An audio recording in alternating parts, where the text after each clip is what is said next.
I survived the surgery, and still there was grief. That first night in the hospital was fucking torturous.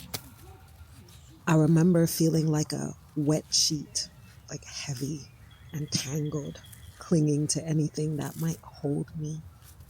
My partner, that kind nurse, there were so many kind nurses, the railing, whoever or whatever could help me uncrinkle.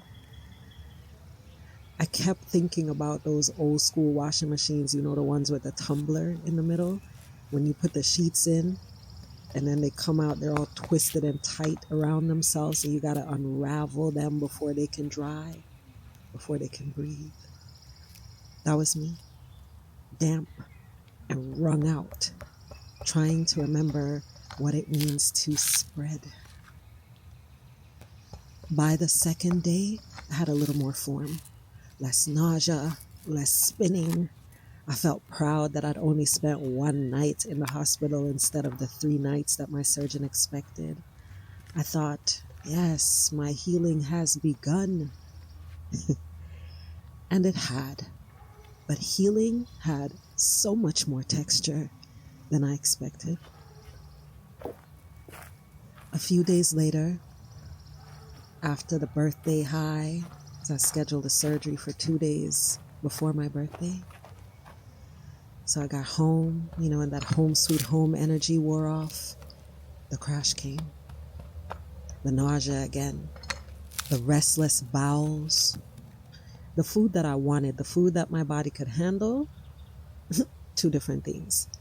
The sweet intentions from people who loved on me by cooking exactly what I asked them to make was sitting heavy on my stomach and still tasting like care. My body was beginning again, and I was beginning to understand how much had been taken, moved, cut, cleared, removed, survived. The fibroids were gone.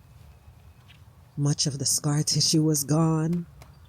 The parts of my body that had been colonized by them bitches was gone. And still I could feel grief moving through the new space. Grief for what my body endured in silence.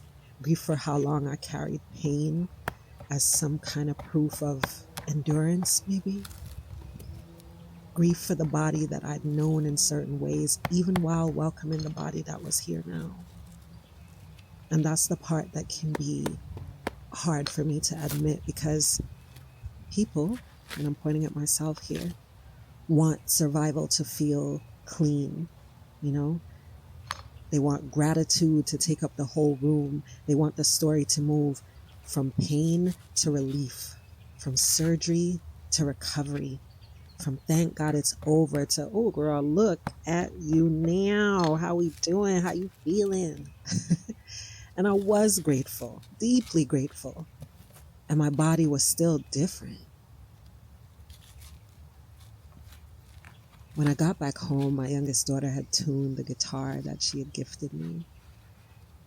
My oldest daughter stirred miso in the kitchen before school for a few days because my stomach could handle that.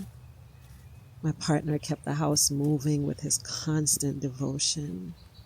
The house was so full of small tendernesses. And I was learning how to receive them without apologizing for needing so much, or without feeling this weird sort of griefy resentment that people had to give me so much attention. I was also learning how to be with a body that had been through some major things and was speaking in a new to me language. A stomach rumbling like life reorganizing itself. A slow walk. A tender bend. A body asking me to stop performing strength and stay even closer to softness. I keep thinking about what it means to strip something down and still call it life. Like to remove what has been clinging too long, to see what comes off, to stand over the pieces, to notice how much something can shed and still remain. There's grief in that. There's joy too. Like that kind of like half cracked smile joy, that shaky laugh joy, that thank you body for staying joy. And I do not want to move on from this. I want to move with it, with the wobble, with the tears, with the smell of miso and ginger in the kitchen, with my daughter's guitar, with my partner's footsteps throughout the house, with the ghosts of all my former selves. Feels to me like grief and joy are sitting side by side in my belly talking shit while laughing and crying through the pain.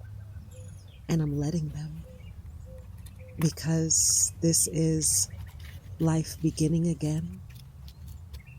This is also holding sacred what remains. And I remain. I remain.